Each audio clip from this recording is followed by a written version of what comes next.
ሰላም ጤና ይስጥልኝ የተከበራችሁ ኢትዮጵያውያንና ኤርትራውያን ይህንን ፕሮግራም ከመላው የዓለም ዳርቻ ሆናችሁ የምትመለከቱ እንኳን በሰላም ወደ ኒሮ ሪሴት ፖድካስት መጣችሁ። ዛሬ እንግዲህ 1-2 ብለን ቀን 3 ላይ ደርሰናል። በእውነቱ ይሄ በጣም ትልቅ አቺቭመንት ነው። ሰለብሬት ልታደርጉ ይገባል። ቀን 3 ላይ ደርሰናል። እንግዲህ በቀን 3 ኤፒሶድ 3 ፖድካስታችን ዛሬ አብረን የምናየው ወደ ኋላ ሊጎትተን ስለሚሞክረው የእፍረት እሽክርክሪት ወይም ደግሞ የእፍረት አዙሪት ይሆናል ማለት ነው። እንግዲህ በቀን 3 ላይ ሆናችሁ ምን ያህል ፔንፉል የሆነ ቀን እንደምታሳልፉ ያላችሁበትን ስቃይ እረዳለሁ። በአንጻራዊነት ግን ከትናንት ጋር ስናወዳድረው የዛሬን ስቃይ በተወሰነ መልኩ የመቅለል ነገር አለው ማለት ነው። ነገር ግን ይሄ ስቃያችን በተወሰነ መልኩም እየቀለለ ሆኖ ቢሰማንም አሁን በዚህ ሰዓት ራሳችንን ክሪቲሳይዝ ማድረግ የምንጀምርበት ሰዓት ስለሆነ በቦታው በጣም ትልቅ ሸክም ሆኖ እፍረት የሚባለው ነገር ይተካል። በልባችን ላይ በጣም እፍረት ልክ እንደ ደመና እንደ ጉም ሆኖ ይከበናል ማለት ነው። እንግዲህ እዚህ ጋር አንድ ነገር ለይተን ልናቅ ይገባል። እፍረትና ጸጸት። ጸጸት ማለት ከእናንተ ስዕብና ጋር አብሮ የማሄድ ነገር፣ ከእናንተ ቫሊዩ ሲስተም ጋር አብሮ የማሄድ ነገርን ስታደርጉ የሚሰማችሁ ነገር ነው። ጸጸት በእውነቱ መልካም ነገር ነው። ምክንያቱም ያደረጋችሁት ነገር ልክ እንዳልሆነ የሚነግራችሁ ነገር ነው።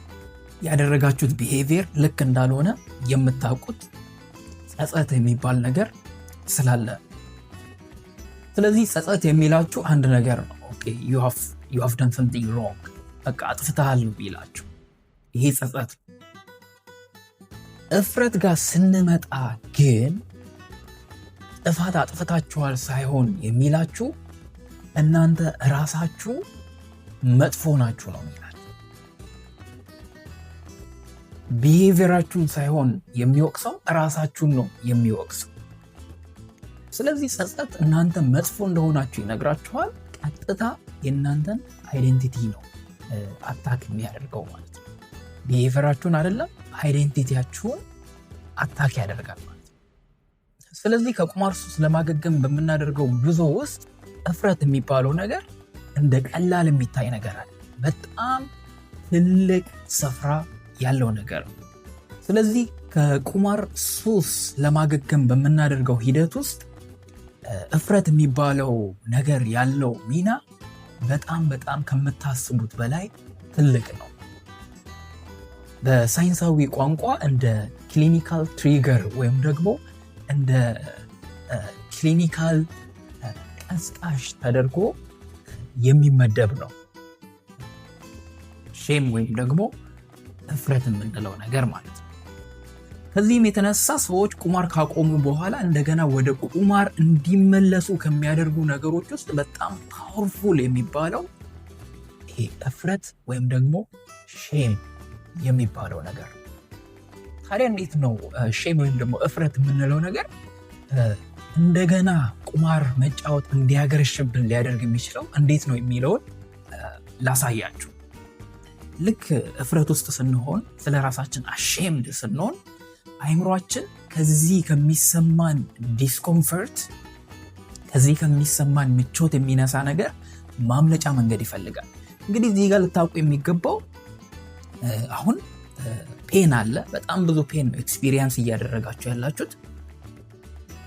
እንደገና ደግሞ ምን ተጨምሮበታል ማለት ነው? ሼም የምንለው ነገር ተጨምሮበታል ፔኑ ላይ ማለት ነው። እፍረት የሚባለው ነገር ተጨምሮበታል። ስለዚህ አይምሯችን ከዚህ ነገር መውጫ ነገር ይፈልጋል ማለት ነው። ከዚህ ነገር መውጫ ይፈልጋል። ስለዚህ ምን ሊያደርግ ይፈልጋል? ደስታን በመስጠት ይህንን ሚዛኑ የተዛባን ነገር ለማስተካከል ይሞክራል አይምሯችን ማለት ነው። ስለዚህ በዚህ ሰዓት አይምሯችሁ ኦልሬዲ ትሬንድ ነው። ምን አይነት ትሬኒንግ ነው የወሰደው? በቀላሉ ብዙ ዶፓሚን ሊያገኝ የሚችልበትን መንገድ ኦልሬዲ ሲለማመደው ቆይቷል፣ እናንተ ቁማር ስትጫወቱ በቆያችሁበት ሰዓት። ስለዚህ አይምሯችሁ የሚያውቀው ብቸኛዋ ደስታ ማገኛ መንገድ በዚህ ሰዓት ምንድናት? ቁማር መጫወት ናት። ስለዚህ ቁማር በመጫወታችሁ ምክንያት የተፈጠረን እፍረት ወይም ደግሞ ሼም ለማስወገድ እንደገና ቁማር እንድትጫወቱ ያደርጋችኋል ማለት ነው። ልክ ቁማር ስትጫወቱ ሚዛኑ ከፍ ይላል ማለት ነው። ሚዛኑ ይስተካከላል። ለጥቂት ጊዜ እረፍት ታገኛል። ነገር ግን እዚህ ጋር ልብ ልትሉ የሚገባው ይሄ አሁን የምታገኙት እረፍት በጣም ለትንሽ ጊዜ ቀስ እያለ ፌዳውት እያደረገ ይሄዳል። ፌዳውት ያደርጋል። ልክ ፌዳውት ሲያደርግ እንደገና ሚዛኑ ይደፋል ማለት ነው። የፔንና የሼም ሚዛን እንደገና ሚዛኑ ይደፋል። ስለዚህ እንደገና ሳይክሉን ይደግመዋል ማለት ነው። እንደገና አይምሯችሁ ወዴት ይሄዳል ማለት ነው? ቁማር ወደ መጫወት ይሄዳል ማለት ነው። ልክ ቁማር ሲጫወት ሚዛኑ ይስተካከላል፣ ፌዳውት ያደርጋል። እንደገና ደግሞ ወደ ፔን ወደ ሼም ትገባላችሁ ማለት ነው። ስለዚህ እንዲህ ያለ የእፍረት እሽክርክሪት ውስጥ እንገባለን። ስለዚህ የቁማር ሱሱን መስበር የምትፈልጉ ከሆነ መጀመሪያ እፍረት የሚባለውን ነገር ራሱ ልንሰብረው ይገባል። የቁማር ሱስ በአይነቱ ሂድን አዲክሽን ወይም ደግሞ ስውር ሱሶች ከሚባሉት ውስጥ የሚመደቡ። አንድ ሰው ቁማር እየተጫወተ መሆኑ በጭራሽ ላታውቁ ትችላላችሁ።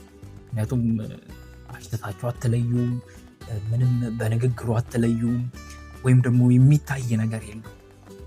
ሰዎች የቅርብ የሚሏቸው ሰዎች አጠገብ ሆኖ፣ ባል ሚስት አጠገብ ሆኖ፣ ወይ ደግሞ ሚስት ባል አጠገብ ሆና፣ ወይ ጓደኞቻችሁ ጋር ሆናችሁ ኢቭን አንድ ሶፋ ላይ ቁጭ ብላችሁ አጠገባችሁ ሰው ቁጭ ብሎ በጣም ትልቅ ብር ሉዝ ሊያደርግ ይችላል፣ ሊበላ ይችላል፣ በጣም ትልቅ ዕዳ ውስጥ ሊገባ ይችላል።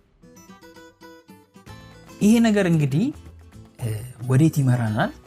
ሰዎች ድርብ የሆነ ህይወት እንዲኖራቸው ያደርጋል።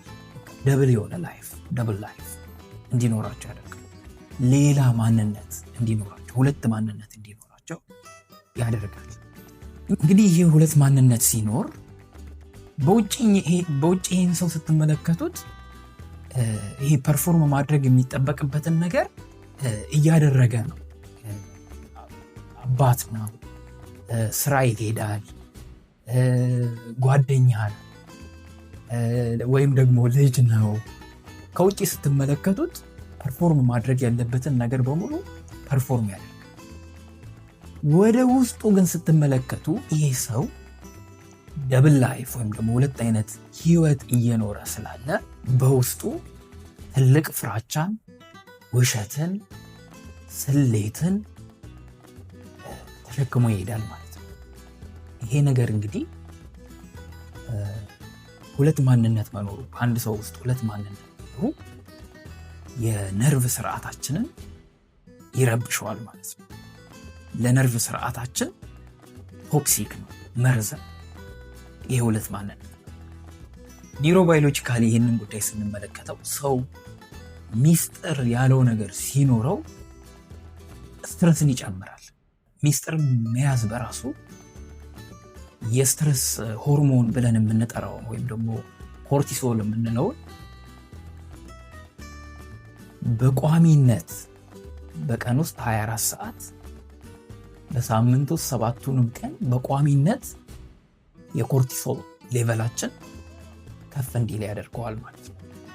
ልክ የኮርቲሶል ሌቨላችን ከፍ ሲል በጣም ክሪቲካል የሚባል ነገር ይፈጠራል። በጣም በቃ ልታውቁት የሚገባ ክሪቲካል ነገር ይፈጠራል። ምንድን ነው የሚፈጠረው? ልክ ኮርቲሶል ከፍ ሲል የፕሪፍሮንታል ኮርቴክስ የምንለው ለማሰብ የምንጠቀምበት፣ ዲሲዥን ሜክ ለማድረግ የምንጠቀምበት የአእምሯችን ክፍል ይዘጋል ማለት ነው። ኦፍላይን ይባላል። በአንጻሩ ደግሞ ኢምፐልስ ብሬናችን ወይም ደግሞ በሪዋርድ ሲስተም የሚሰራው ኢምፐልስ ብሬናችን ሙሉ ሰውነታችንን ይቆጣጠራል ማለት ነው። እንግዲህ አስቡት፣ ሚስጥር ስላለ ምን ተፈጠረ? ኮርቲሶል ሌቨላችሁ ሁሉ ጊዜ ከፍ ብሏል።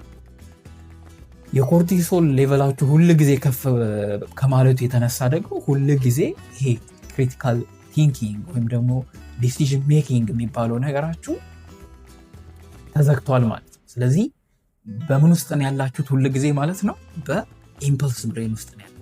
በስሜት ነው እየተገዛችሁ ያላችሁት። ስሜት ነው ሙሉ ሰውነታችሁን የሚቆጣጠረው፣ ሙሉ አካላችሁን የሚቆጣጠረው። ይህ እንግዲህ እንደ ቀላል የሚታይ ነገር አለ። ምክንያቱም ሚስጥር በራሱ እንግዲህ ከኢሞሽን ያለፈ ነገር ነው ማለት ነው። የሚታይ ባዮሎጂካል የሆነ ኢፌክት አለው ማለት ነው በእናንተ ቁማር ማቋረጥና አለማቋረጥ። ከሚስጥራችሁ የተነሳ የኮርቲሶል ሌቨላችሁ ከፍ ሲል ኢምፐልስ ብሬን ሁሉንም ነገር ነው ድምጥማጡ ነው። ዲሲዥናችሁ ኮላፕስ እንዲያደርግ ያደርጋል። ራሽናል ቲንኪንጋችሁ ኮላፕስ እንዲያደርግ ያደርጋል። ለራሳችሁ ቃል የገባችሁትን ነገር ፍርክስክሱን ያወጣዋል። እቅዶቻችሁን ፍርክስክሱን ያወጣዋል። እፍረት ወይም ሼም በጨለማ ውስጥ ነው የሚያብበው። በጨለማ ውስጥ ነው መጠንከር የሚችል። አየሩ ደግሞ ዝምታ። ዝም ባላችሁ ቁጥር እየጠነከረ ነው የሚሄደው። ኦክሲጅኑ ለሱ የእናንተ ዝምታ ነው። የእናንተ ሚስጥሩ ለራሳችሁ ብቻ መያዝ ነው። ስለዚህ ዛሬ አንድ ነገር እናደርጋለን። ብርሃን እናበራበታለን በዚህ ጨለማ። እንግዲህ በዚህ ቀን ላይ ሆናችሁ በውስጣችሁ ያለው ጩኸት እያየለ የሚመጣበት ጊዜ ነው። እንግዲህ በዚህ ሰዓት እኔ እኮ ከዚህ የተሻልኩ ሰው መሆን ነበረብኝ፣ ከዚህ የተሻለ ማድረግ ነበረብኝ፣ እንደዚህ ሰዎች በቀላሉ የሚወጡበትን ነገር እኔ እንደዚህ ሰፈር የማደርገው ስትረግል የማደርገው ራሴ ላይ የሆነ ችግር ስላለ ነው ብላችሁ ራሳችሁን መውቀስ የምትጀምሩበት፣ ራሳችሁን ክሪቲሳይዝ ማድረግ የምትጀምሩበት ምናምን ጊዜ ነው ይሄ ጊዜ። አሁን በዚህ ስቴጅ ላይ ሆናችሁ የቁማር ህይወት ውስጥ ገብታችሁ በህይወታችሁ ላይ ስለተፈጠረው ነገር፣ ስላጣችሁት ነገር፣ ስለተከሰተው ጉዳት ራሳችሁን ይቅር እንድትሉ በዚህ ሰዓት ኤክስፔክት አላደርግም። ነገር ግን አንድ ነገር እጠይቃችኋለሁ። ህክምና ውስጥ ክሊኒካል ኮምፓሽን ይባላል። ክሊኒካል ኮምፓሽን ወይም ደግሞ ምንድነው የህክምና ርህራሄ ይባላል። የህክምና ርህራሄ ይባላል። እንበልና አንድ ሰው ኢንፌክሽን የፈጠረ ቁስል ይዞ ወደ ህክምና ቢመጣ አንጮህበትም። ያ ሰውዬ ላይ እንዴት ምናምን እንዴት በባክቴሪያ ኢንፌክትድ ትሆናለህ፣ እንዴት እንደዚህ ቁስል እንትን ይላል ምናምን ብለን አንጮህበት። ለምንድን ነው የማንጮህበት? የህክምና ርህራሄ ስላለ። ምንድን ነው የምናደርገው? የወንዱን ሌቨል አሰስ እናደርጋለን፣ እናጸደዋለን። የሚጸዳው ይጸዳል፣ ከዛ የሚታከመው ይታከማል። እንደዛ ነው የምናደርገው። አሁን እናንተ በአይምሮቹ ውስጥ የኒውሮናል ፓዝ ውንድድ ሆኗል፣ ቆስሏል። አሁን እሱን እያከምነው ነው ያለው። ስለዚህ ራሳችሁ ላይ ልትጮሁ አይገባም። ለራሳችሁ አሁን በዚህ ሰዓት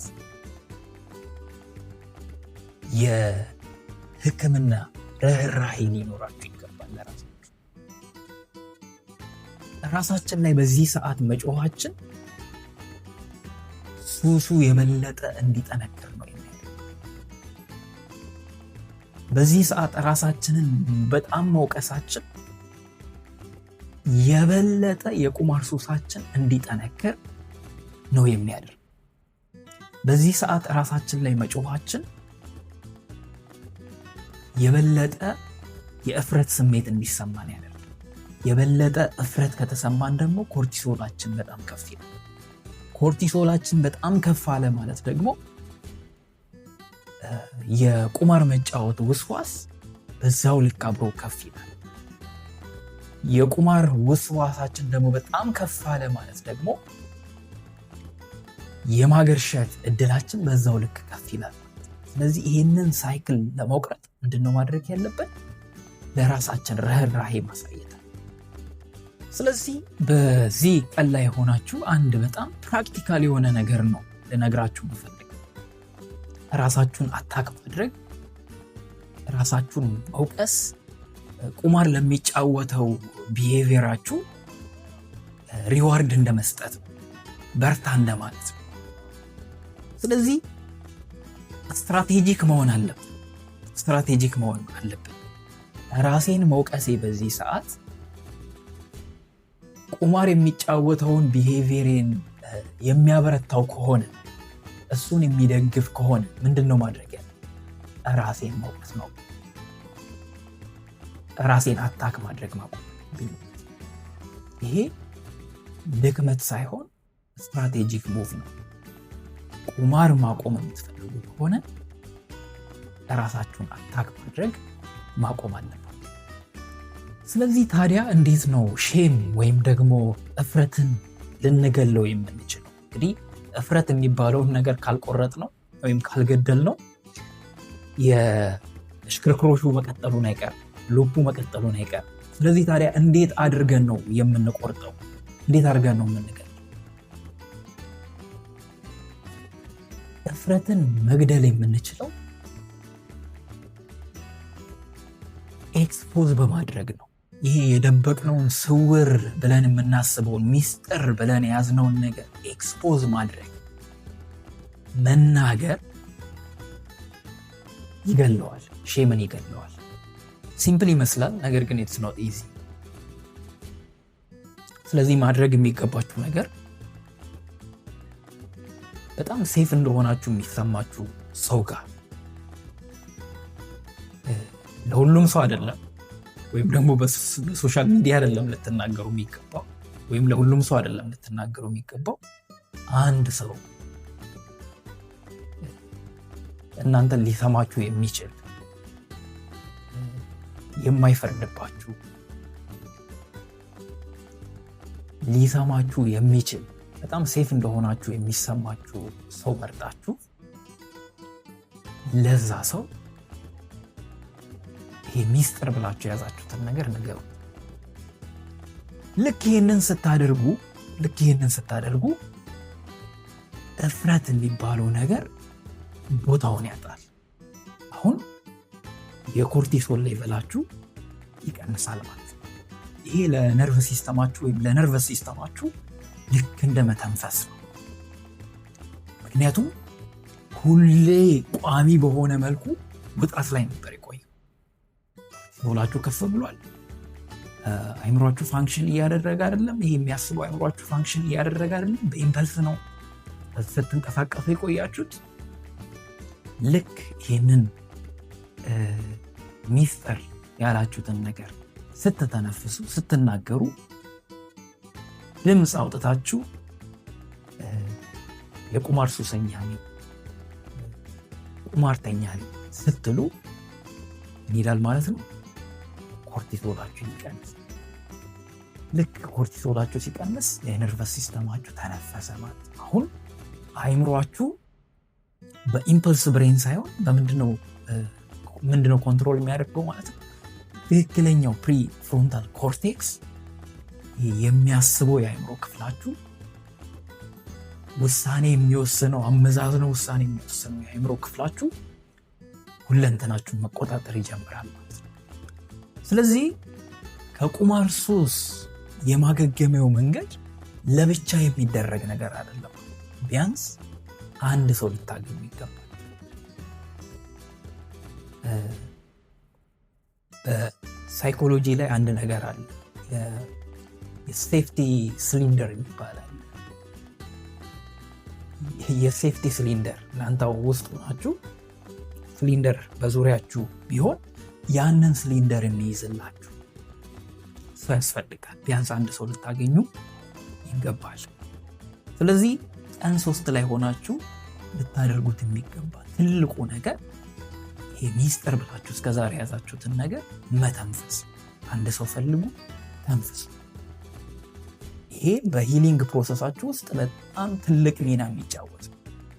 እንግዲህ ከማጠቃለል በፊት እንግዲህ ቀን 3 ላይ ሆናችሁ በቃ በጀርባችሁ ላይ በጣም ብዙ ድንጋይ እንደተሸከመ ሰው ነው የሚሰማችሁና ምናልባትም እንግዲህ ከተሸከማችሁት ሸክም ውስጥ በጣም ትልቁን ድርሻ የሚወስደው ሼም ወይም ደግሞ አፍረት የምንለው እና ዛሬ ይሄ አፍረት የሚባለው ሼም የሚባለው ነገር ከጀርባችን ላይ አውጥተን እንጥለዋለን ማለት ነው። እንግዲህ እናንተ ቀን 3 ላይ መምጣታችሁ በራሱ ምን ያህል ካሬጅ እንዳላችሁ፣ ምን ያህል ውሳኔ እንዳላችሁ እና ቆራጥ እንደሆናችሁ የሚያሳይ ነገር። ነገ በቀን 4 የነርቭ ሲስተማችንን ፈርስት ኤድ አብረን የምናይ ይሆናል። እንግዲህ የቀን 3ን ወርክሺት መስራታችሁ እንዳይዘነጋ። እንግዲህ የኒውሮ ሪሴት ፖድካስትን ጠቃሚ ሆኖ ካገኛችሁት ሌላ አንድ ሰውንም ደግሞ ሊጠቅም ስለሚችል ላይክ፣ ኮመንት፣ ሼር ማድረጋችሁ እንዳይረሳ። አስታ ፕሮንቶ